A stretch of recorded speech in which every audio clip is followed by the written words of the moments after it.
महाभारत काल के कुछ ऐसे दिव्य अस्त्र शस्त्र बताए जाते हैं जिनके बारे में मान्यता है कि वे आज भी इस धरती पर कहीं न कहीं मौजूद है। कहा जाता है कि इनमें से कुछ अस्त्र अभी शांत अवस्था में हैं, लेकिन जिस दिन भगवान विष्णु का कल्कि अवतार होगा उस दिन ये अस्त्र फिर से सक्रिय होकर अपने असली स्वामी के पास लौट आएंगे। हमारी ये दुनिया रहस्यों से भरी हुई है।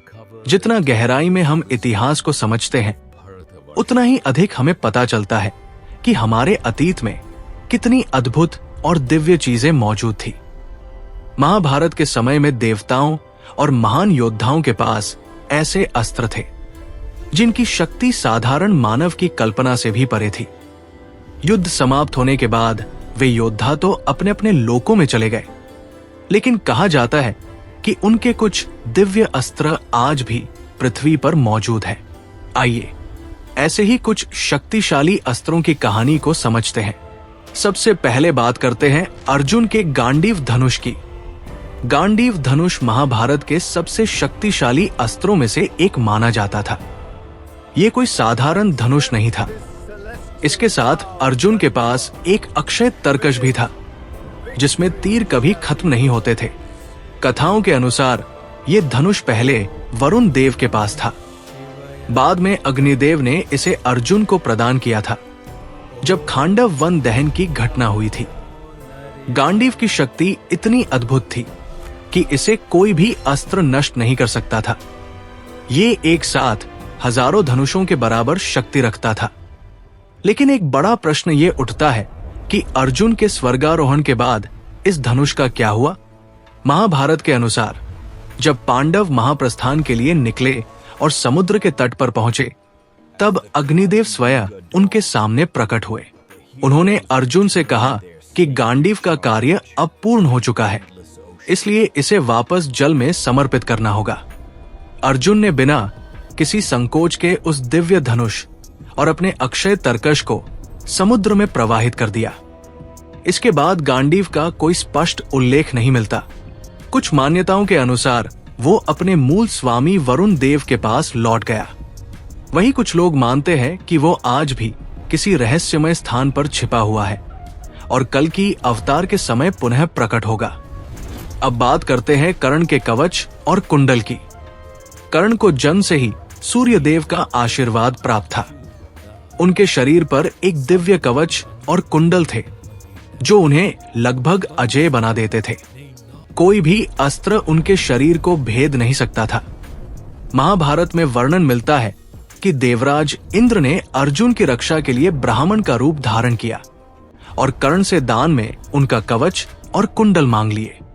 दानवीर कर्ण ने बिना किसी हिचकिचाहट के अपना कवच और कुंडल उन्हें दे दिए। इसके बाद कई कथाओं में ये वर्णन मिलता है कि इंद्रदेव ने उन कवच कुंडलों को कहीं छिपा दिया ताकि उनका दुरुपयोग न हो सके।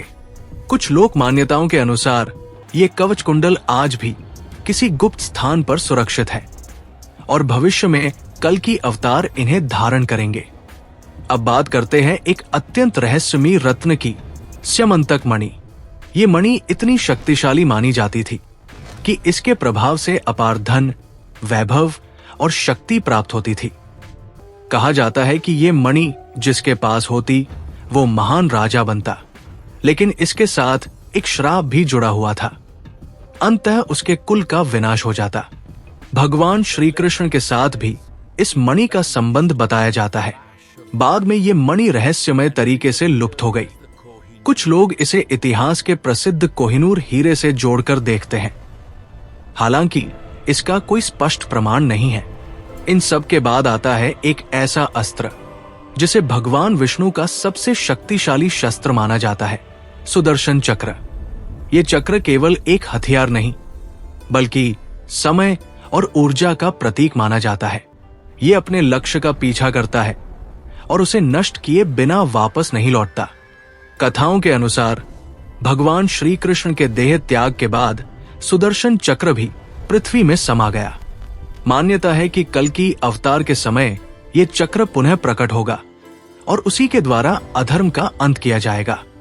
लेकिन इन सभी अस्त्रों में सबसे रहस्यमयी और वर्तमान में मौजूद बताया जाने वाला अस्त्र है परशुराम जी का फरसा। परशुराम जी का फरसा उन दिव्य अस्त्रों में से एक माना जाता है जिसके बारे में आज भी कहा जाता है कि वो इस पृथ्वी पर मौजूद है। भगवान परशुराम, जो भगवान विष्णु के छठे अवतार माने जाते हैं, उन्हें ये फरसा स्वयं भगवान शिव से प्राप्त हुआ था। ये कोई साधारण अस्त्र नहीं था। इसकी शक्ति इतनी प्रबल थी कि परशुराम जी ने इसी फरसे के बल पर 21 बार अधर्मिक क्षत्रियों का विनाश किया था। यहां तक कि सहस्त्रबाहु अर्जुन जैसे शक्तिशाली राजा का वध भी इसी फरसे से किया गया था। कथाओं के अनुसार परशुराम जी आज भी चिरंजीवी है और कल की अवतार के गुरु भी वही होंगे। अब सबसे बड़ा प्रश्न उठता है, क्या उनका ये फरसा आज भी पृथ्वी पर मौजूद है? कुछ मान्यताओं के अनुसार झारखंड के गुमला जिले में स्थित टांगीनाथ धाम में ये फरसा आज भी मौजूद है। कहा जाता है कि एक पहाड़ी पर स्थित इस मंदिर में ये फरसा खुले आसमान के नीचे गड़ा हुआ है। सबसे आश्चर्यजनक बात ये बताई जाती है कि हजारों वर्षों से खुले में रहने के बावजूद इस फरसे पर कभी जंग नहीं लगा। इसे देखकर कई लोग इसे किसी साधारण धातु का नहीं बल्कि दिव्य धातु का बना हुआ मानते हैं। एक कथा के अनुसार जब त्रेता युग में माता सीता के स्वयंवर में भगवान राम ने शिव धनुष तोड़ा, तब उसकी आवाज सुनकर परशुराम जी वहां पहुंचे। क्रोध में उन्होंने भगवान राम और लक्ष्मण को बहुत कुछ कह दिया। लेकिन जब उन्हें यह ज्ञात हुआ कि राम स्वयं भगवान विष्णु के अवतार हैं, तब उन्हें अपने व्यवहार पर गहरा पश्चाताप हुआ। इसी पश्चाताप में उन्होंने एकांत स्थान पर जाकर अपना फरसा भूमि में गाड़ दिया और तपस्या में लीन हो गए। कहा जाता है कि वही स्थान आज टांगीनाथ धाम के नाम से जाना जाता है। इस स्थान पर केवल फरसा ही नहीं बल्कि कई प्राचीन शिवलिंग और प्रतिमाएं भी पाई जाती है। कुछ रिपोर्ट्स के अनुसार यहाँ की गई खुदाई में सोना, चांदी और अन्य मूल्यवान वस्तुएं भी मिली थी। लेकिन बाद में उस खुदाई को अचानक रोक दिया गया और ये बात आज भी एक रहस्य बनी हुई है। मान्यता ये भी है कि जब कलयुग अपने अंतिम चरण में होगा और भगवान कल की अवतार प्रकट हो चुके होंगे, तब परशुराम जी पुनः अपने इस फरसे को धारण करेंगे और उसी समय ये अस्त्र अपनी पूर्ण शक्ति को प्राप्त करेगा। यही वो क्षण होगा जब अधर्म के अंत की शुरुआत होगी।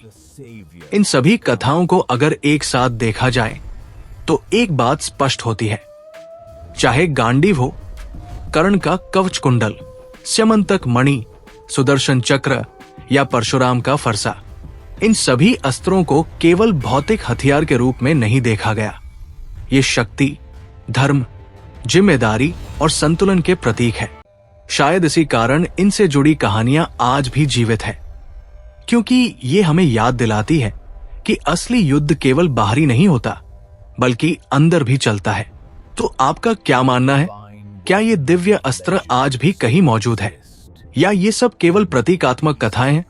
अपने विचार जरूर बताइए, क्योंकि कई बार एक सवाल ही हमें उस सत्य के करीब ले जाता है जिसे हम समझने की कोशिश कर रहे होते हैं।